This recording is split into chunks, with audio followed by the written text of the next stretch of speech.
Mitchell স্টার্কের বলে Harry Brook স্লিপে Steven স্মিথকে catch দিয়ে ফিরলেন। এই উইকেটটি নিয়েই টেস্টে বাঁহাতি পেসারদের মধ্যে সর্বোচ্চ উইকেট শিকারী হয়ে গেলেন স্টার্ক। পাকিস্তানি কিংবদন্তি ওয়াসিম আকরামের 414 উইকেট নেওয়ার রেকর্ড পিছনে ফেলে নতুন রেকর্ড গড়লেন অস্ট্রেলিয়ার এই বাঁহাতি পেসার। টেস্ট ক্রিকেটের প্রতি সম্মান, ভালোবাসা, নিবেদন, অনুরাগ সবকিছুর কথাই ক্রিকেটারদের মুখে প্রায় শোনা যায়, তবে বেশিরভাগই স্রেফ বলার জন্য বলেন। আবার কেউ কেউ সত্যিই হয়তো হৃদয়ে ধারণ করেন। তবে আধুনিক ক্রিকেটে মিচেল স্টার্কের মতো এতটা প্রবলভাবে টেস্টকে বুকে কজন ধারণ করতে পেরেছেন সেটা একটি বিশাল প্রশ্ন। স্টার্ক যেভাবে নিজেকে টেস্ট ক্রিকেটের জন্য বছরের পর বছর যেভাবে নিবেদনের নমুনা তুলে ধরেছেন, এই সময়ের বাস্তবতায় তা অবিশ্বাস্য। ধরা যাক আইপিএল এর হাতছানির কথা। 2014 আইপিএলে মোটামুটি পারফর্ম করেছেন, এরপর 2015তে ছিলেন দুর্দান্ত, অথচ এরপর টানা 8 মৌসুম তাকে আইপিএলে দেখা যায়নি। কখনো চোট সমস্যা ছিল, কিন্তু আরও বেশি ছিল তার আইপিএলে না খেলার ইচ্ছাটা।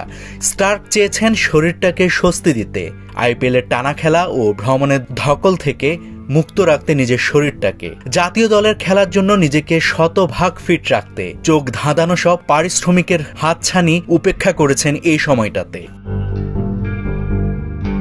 অবশেষে যখন তার মনে হলো এবার আইপিএল খেলা যায়, তখন তাকে নিয়ে কাড়াকাড়ি। 24,75,00,000 রুপি পেয়ে গেলেন প্রথমে, এরপর গত মৌসুমে 11,75,00,000 রুপি।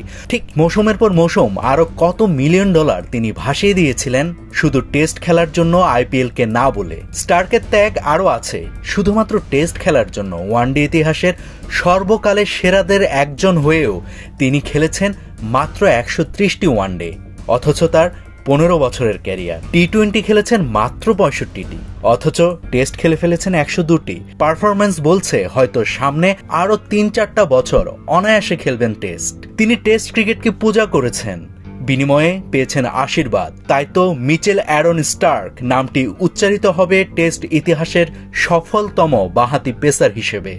নাভিদ হাসান, সোনালী নিউজ।